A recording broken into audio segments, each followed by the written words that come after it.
So why does the whole world love Jack Campbell right now from the Toronto Maple Leafs? I think the reason is because he's able to do what so many of us wish we could do. Let's unpack that. Jack Campbell's been able to maintain the balance between truth and love. What does that mean? Truth is the rational ideas. Look at Jack Campbell's situation. He's been in the minors for a long time. He's been given this small window of opportunity, takes full advantage of it, continues to perform. Those are the truths, data, performance, stats, right? There are rules in this world. That's the truth side of things.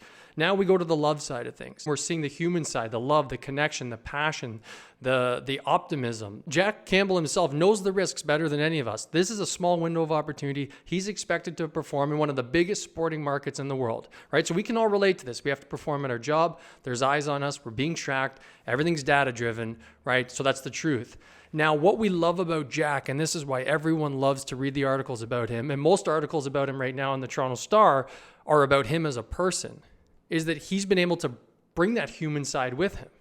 Because most people, when they are given a small window of opportunity, right, and the stakes are high, what do we usually do? We become a little bit obsessive. We become a little bit self-serving, tunnel vision, hyper-focused.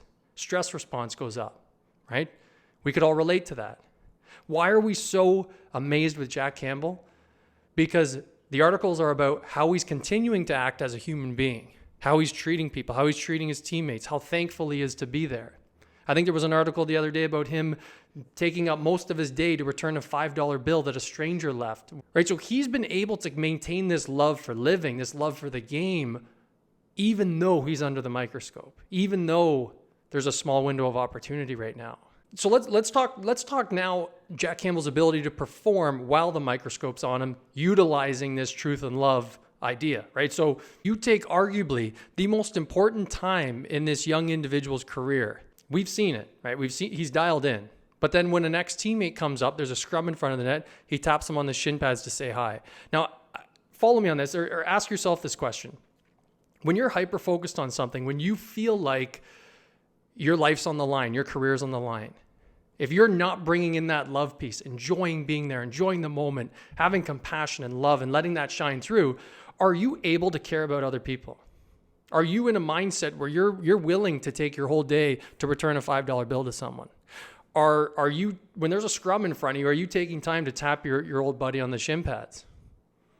Right? And I'm going to hypothesize that if that was the state Jack was in, if he was in this hyper-focused, leveraging negative motivation, would he have the ability to act that way? Would he have the ability to behave the way that he is, showing so much connection to his teammates, showing so much love for being there, the opportunity, enjoying that journey? I would say no. There's no way you're performing to the best of your ability while having an awareness for other people, having an awareness for how grateful you are, having an awareness for how lucky you are and the privilege and the opportunity to be on that stage. Jack's been able to balance those two. That is why the world is looking at Jack Campbell and saying, wow, that's amazing. He's performing, he's loving his time there, he's loving his teammates, he's loving everyone involved. That's a hero. The hero is the perfect balance between truth and love, right? Because he's not too much on the love side and the competence goes down. And he's not too much on the truth side where the joy of existence and the joy of the journey goes down. And he's able to be out of his own head. Because again, I come back to it, and I know this from sport, and I know this from the speeches and the guests we've had. There's going to be no sustainable model to get out of your own head other than embedding yourself in the moment, bringing that love into the picture, the meaning and purpose in what you're doing that's bigger than the game, which Jack Campbell's able to do right now. Do you really think the ego-driven approach of saying, this is everything to me, everything I've worked for is coming down to this moment, do you think you're able to get out of your own head and perform? I don't think anyone is cognitively capable enough to do that, to consistently block out those worries if you've taken everything and put it on the line. And I think, again, Jack's showing that that's not his approach, because you wouldn't be able to have the conscientiousness and awareness that he has beyond the game that he's showing right now. Right? Jack hasn't lost the fact that he's connected to other people. He hasn't lost the fact that he's extremely grateful to be in the opportunity he's in. He hasn't lost sight of he's a small piece to this bigger puzzle. And you can see that in the way that he carries himself and the way that he interacts with his teammates and also his opponents. So this is a message for all young athletes, not even just hockey players. We're in a world right now of life hacks, of breathing exercises and these presets of remedial thoughts in your head, right? Just convince yourself that you're calm. Convince yourself that you're good enough. Tell yourself how good you are, right? But we can't lie to ourselves, right? We can't. So we know when we're doing that, we know, okay, I'm going to try. I hope this works. Whereas Jack Campbell's saying, no, I'm not going to sit here and try and will myself through this and force myself to be calm, which again, we know is counterproductive. It's no, I'm going to absolutely love this moment because I realize how lucky I am to be here.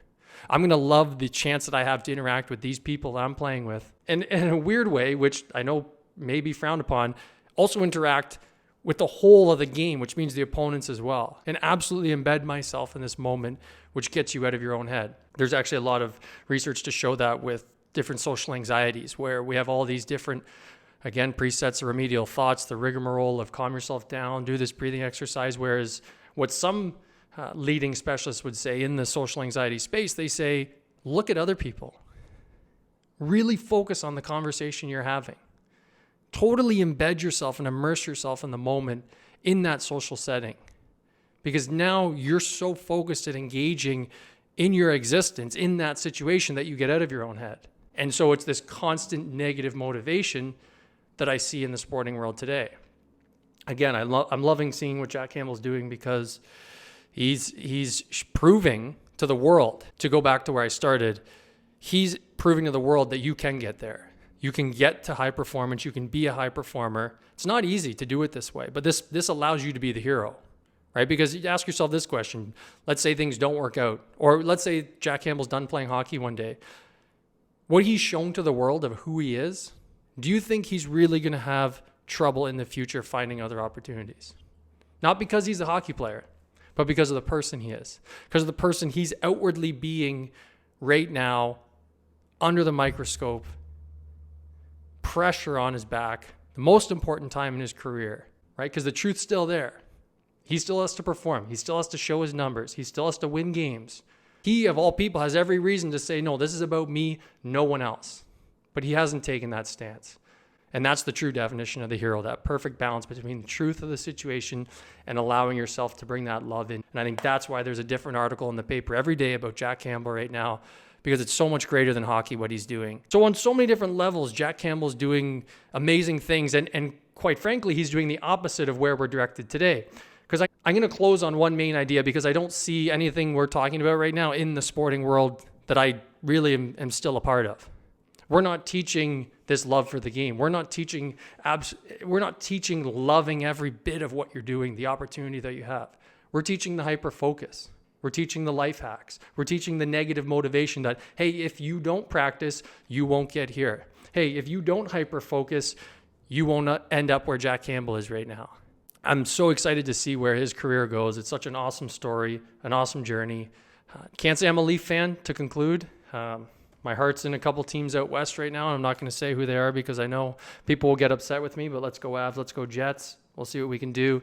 Feel free to leave constructive criticisms, feedback, because I'm going to keep these videos going. I just think there's a missing narrative right now, a missing dialogue about ways of living through this heroic framework and heroic philosophy because it is so powerful. Thanks for watching.